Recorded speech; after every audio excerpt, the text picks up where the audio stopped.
Death of a Nation, Chapter 1, Zola. The heavy breath of the sun baked against Zola's neck, hinting at the dawn of summer. Dust from the dirt road kicked up with every step she took down this poorly constructed pathway. It soiled the navy blue shoes her Tata and Mama had saved up to buy for the school year. They were the only shoes she hadn't yet outgrown. It was times like these when Zola wished her family owned a car. She'd watch them in fascination as they raced down the road like a wild cheetah, spitting and roaring. Whenever Zola would ask her Tata why they didn't own a car, he would look down at her, his piercing brown eyes filled with strength and pride, and say, "God has given us strong legs and feet to carry us wherever we need to go. Why waste them by letting something else do the job?"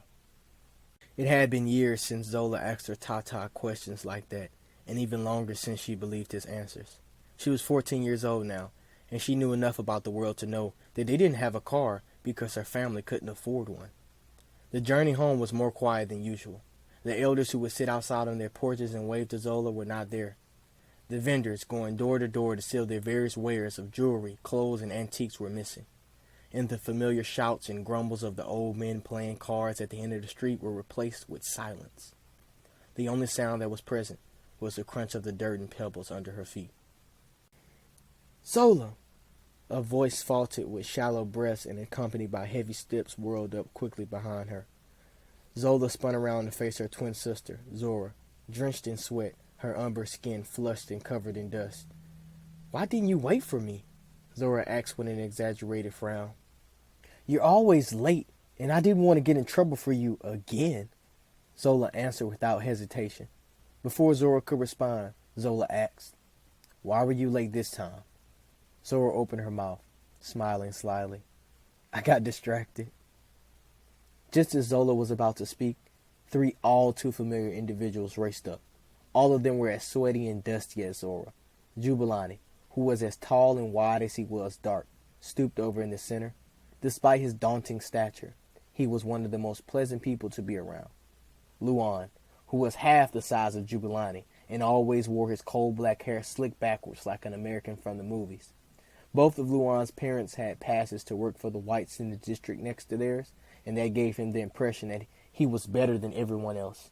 He didn't let a day go by without reminding someone of the luxuries his family possessed. And finally, Info. He was quiet, shy, and skinny. But Zola didn't believe that anything got past those beady brown eyes he possessed. How Info got caught up with such a loud and obnoxious bunch like Zora and her friends was a mystery. "Here is the distraction." Zola gestured towards the group of boys. "Zora, you missed it. The man came outside, yelling and waving his hands," Jubilani said, panting with his hands on his knees. "Shh!" Zora silenced him with a kick. He yelped, holding his shin. Zola frowned. "What is he talking about?" "Nothing. You know boys, they love to talk about stupid things." Zora waved her off. She glanced back. "We should get home soon, though." Zola ignored the incessant urge to dig further into the lie and nodded. "We should get home." Zola walked alongside her sister while the boys followed closely behind, making jokes that she didn't care enough to understand. "Have you noticed that no one is outside?" Zora looked around, wiping the dust off her face. "You're right. I wonder what's going on." "Probably sitting in their homes with their heads tucked between their legs," Luan said with a snorting sound. Zola shot daggers at the short boy, whose pudgy little belly didn't match his scrawny arms. "And why would they be doing that, Luan?" Zola spat out his name. Luan gauged the group, his hazel brown eyes whitened with every blank stare he got in return. "Nobody knows." "It's 1948. You all need to start reading a newspaper." "So are you going to tell us, or are you going to keep looking at us like we're stupid?" Zora stepped in, nearly pressing her body up against Luan's smaller stature. Luan shrunk back. Zola hid her amusement. These were the moments when she actually enjoyed the brash nature of her sister. "The National Party has taken control of Parliament," Luan said with a surprisingly content expression. Zola's Tata had been acting frantically for the last couple of weeks about the elections. He and Zora would sit around and talk for hours about the various candidates. Tata would explain why his favorite candidate should win, and Zora would talk about hers. They were like two stubborn camels. Every conversation would start off with shouts and roused hand movements, but would always end in hearty laughter. Zola felt like an outsider whenever they would get into these debates because she never knew enough to be fully engaged. The one thing she knew for sure was that the National Party was bad news for the blacks of South Africa. Zola looked over at her sister, whose fists were clenched so tightly they trembled. Tiny tears streamed down Zora's face through the dust, making shiny brown trails. "Zora." She reached for her arm. Zora pulled away, wiping her face. "Let's get home," she said in a low voice. "Is that Zora? Crying?" Luan teased. Jubilani shoved him. "Leave her alone." Luan wiped his shirt off where Jubilani's hand touched it. "Don't put your dirty hands on me. You all are so upset because you're scared. The National Party is going to be the best thing that ever happened to my family. If you can work and be reasonable, you're going to get rich. If you're lazy, you're going to starve. That's why Zora's crying, because her family is full of lazy bums." "Shut your mouth!" Zola whipped around. Jubilani stepped away from Luan, while Info watched the exchange carefully from a distance. "No, you shut up, you freak!" Luan yelled. "Don't think we forgot about how your parents brought in every doctor that they could find to try and cure your sickness. Do you know what my mama told me? That you were never really sick. You're just crazy." Zola's heart dropped. Tears welled in her eyes as Luan's words ripped open her armor, leaving her vulnerable and naked. The truth was, she did think she was crazy. When it first started over 10 years ago, she thought her eyes were playing tricks on her, but as she grew older, the figures became more distinguishable. As the years passed, what were once specks out of her peripheral grew into whole bodies staring back at her. She told her parents about the things she saw, and their terrified expressions only ushered more fear into her already worried state. Zola had no idea that the word had gotten out about her condition. Zola shrunk back. Zora's hand tightened around Zola's. Her calloused flesh sent a warm sensation up Zola's arm. Zola looked up, and her sister grinned, tears still in her eyes. "Take that back," Zora warned, letting go of Zola's hand and stepping closer to Luan. "It's the truth. I won't take back the truth." Luan stood his ground. Zora charged into the boy, her knuckles raked across his cheek. Before he could throw a punch, Zora shot another into his thin chest. He doubled over, wheezing. Zora slammed the butt of her hand into the back of his neck. He plummeted face first into the dirt. Zola could see the imprint in the ground where his open mouth was sunk into it. "Say another word about my sister, and it'll be worse," Zora said as she skipped back to Zola. She took Zola's hand and started towards home. "Thank you," Zola smiled. "That's what sisters is for," Zora winked. "Where have you two been?" Her mama's fiery voice matched the irritated look on her face as she stood in the small open space that was their living room. "Walking home," Zora replied briefly as she tried to slide past their mama to the bedroom. Mama grabbed Zora's arm. She was only a few inches taller than her and Zora. Her soft brown skin with warm orange-red undertones made her look like a goddess in the flesh. The way her kinky chestnut-colored hair flowed down her shoulders like a cascade of waterfalls was enough to make any man look twice. Her tata loved telling the story about how he was the only man smooth enough to woo her when they were young. She was his prize, and he made it a point to tell her that every day. It was rumored that her mama's grandfather was a white man, and many attempted to account that heritage to her beauty. Her mama never confirmed nor denied the rumor, but instead she would say, "I'm black and beautiful. I'm beautiful and black." "What is this?" Mama hissed, flicking Zora's bruised knuckles. "Nothing." Zora tried to pull her hand away, but Mama's grip was too strong. "Did you get into another fight?" Mama frowned. Deep worried lines began to form in the middle of her forehead. "Why?" Zora lifted her chin, her lips tight like a single straight line. Zola knew that Zora wouldn't tell, no matter what the consequences. She was just that kind of person, as stubborn as a mule and as hard as a jagged-edged stone. "Your tata will be hearing about this. I will let him deal with it." Mama released her hold. Zola saw a slither of fear slide past Zora's eyes. "I know why, Mama." Zora shook her head. "What happened, Zola?" "Luan was calling me crazy and Zora defended me." Mama's tense body softened instantly. "Well, why would he be doing that?" She asked the question because Zola knew the reality was much more difficult to handle. Zola stared at her mama's fabricated, confused expression before opening her mouth. He thinks I see things. Mama fumbled with the closely woven linen of her sleeves. Why would he think such a crazy thing like that? Your Tata and I would have to talk to his parents about making up such nasty things. She let go of the fabric. Well, you two go to your room and get ready for dinner. Your Tata will be home soon.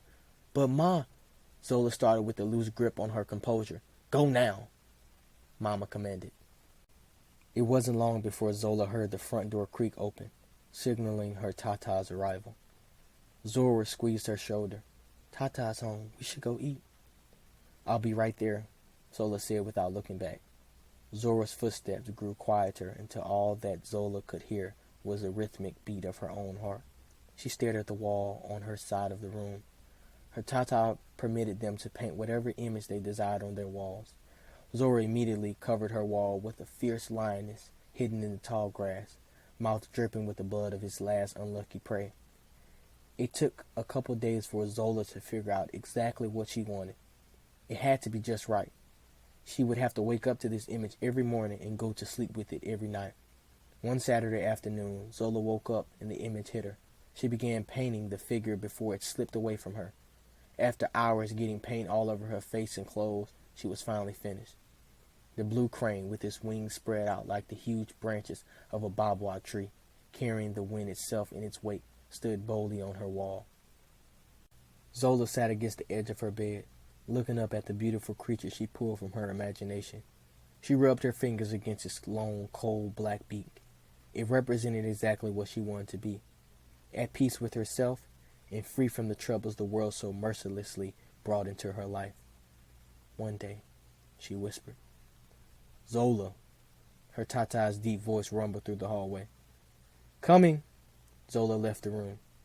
The rich smell of roasted potatoes and meat invaded her senses.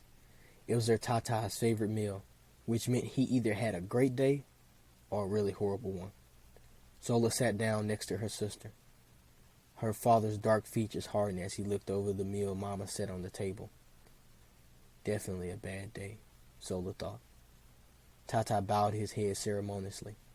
Thank you, God, for this food we're about to receive. Let it be nourishing to our bodies and souls. He paused. And protect our family from the evils that threaten our way of life. I foresee darkness approaching sooner rather than later. Amen. How was work? Mama asked, placing potatoes on her plate. Tata rubbed his face. Zola noticed the dark marks that scarred the back of his hands. Zola sucked in her breath. Her Tata was a strong man, but it seemed every day for the last year he had been getting weaker and more fragile. They transferred him from his previous job at the country club to a construction project on the east side. She knew he hated the new place, but he would never reveal as much to her or Zora. It was fine. I earned a living for us, and that's all that matters. He shoved a piece of potato into his mouth. This is delicious, Amale. You've outdone yourself again, he said between munches. Mama blushed. I'm glad you like it, my sweet. Zola glanced over at Zora, who hadn't touched her food. She nudged her. Sissy, you okay? Zola asked, being sure to keep her voice low enough so that her parents wouldn't overhear. Zora didn't budge. Zora, Zola whispered. Did you hear what happened, Tata? Zora sat up. Tata took a sip from his glass of water.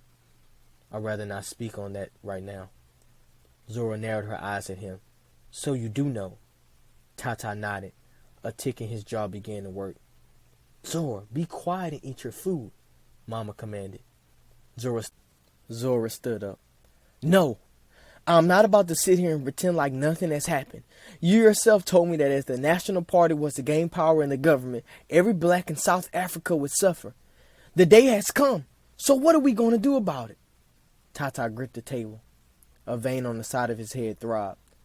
Zola had noticed before the bruises that protruded out of his shirt around his arms and shoulders. Nothing. He finally responded. We have no power. We must survive. That is all we can hope for. Out of the corner of his eye, he saw Zola staring at the marks and immediately pulled his shirt over them. I do not know you, Abali, Zora spat. Go to your room, Mama shouted. Zora was already on her way down the hall. Tata stuffed a piece of meat into his mouth, his eyes burning with unshed tears. I'll be heading back to the room too, Zola said as she got out of her seat. Okay, her mama responded, not taking her eyes off her father. Zola meandered through the hall. She did not want to be in the same room as Zora when she was this upset. It would only cause them to get into an argument, and she did not want to fight. She hated fighting with her sister. It happened again. Zola could hear her mother's voice as she spoke softly to her Tata. What? He asked. Zola stopped mid-stride. She wasn't one to eavesdrop, but something told her this conversation was worth listening to. One of the boys from the school found out about Zola, Mama explained. Zola's chest tightened. She could hear her father curse in a hushed tone. How? He asked. I don't know, but he teased her for it. It is getting out of hand. We have to do something. Zola crept back towards the room. There is nothing to do, her father responded. There is one thing. Zola tripped, falling into the floor. Who is that? Her Tata rose up from his chair, peeking through the hallway. Zola scampered back to her room. The conversation between her parents whirled through her brain. She wondered what were they going to do with her. Her mind fluttered, pulling up images of broken down buildings that housed those who were mentally insane. She couldn't remember where or when she saw them. But her parents loved her. They would never send her to a place like that. Her mother's voice saying, there is one thing, kept ringing in her head until sleep overtook her. Huge tires as large as small cars crushing rocks and gravel, the cracking sound of bricks and wood being crushed and torn apart. Zola rolled over in her bed, attempting to stay asleep, but the sounds in her dream prevented her. She frowned, eyes still shut, holding on to the last slither of rest she had left. She knew it was useless. The moment she opened her eyes, dust fell on her face. Zola sat up, spitting and brushing the particles away. Darkness still reigned over the sky, spilling twilight into the shadowed room. Zola looked over at her sister, who was fast asleep. Dust rained down on her bed. She looked up, and a crack was forming in the ceiling. She blinked. It seemed like it was growing larger. Zola hopped out of bed, her bare feet rubbing against the edge of the floor. Something strange was going on. She traveled through the hall, passing up her parents' room into the living room. The diner table was clean, and the floor was swept. Everything looked normal. A loud beeping sound erupted from outside. Zola walked towards the window to see what was going on. Nothing usually occurred this late at night. Before she could reach the window, a huge metal ball crashed through the wall, bursting open the house like a watermelon. Zola was thrown to the floor. Remains of the wall and door were scattered in every direction. Before Zola could regain her senses, another loud bang reverberated, smashing the kitchen into a pile of rubbish. Zola could vaguely hear her family's voices as they entered the room. She could feel someone pulling on her arms, but every other sensation was dull. She tried to look around, but everything was so blurry. All she could see was the crimson color of red and dust. A searing headache began to throb in the front of her skull. Zola closed her eyes. Zola, you have to try to get up. Do not go to sleep. A voice that was familiar, but she couldn't distinguish, spoke. It probably would be best to listen to them, but she was so sleepy. The loud noises woke her up, and that might be why she felt so tired now. If she could just get some rest, maybe she could listen to them. Zola! No! The voices faded, and with it, the pain.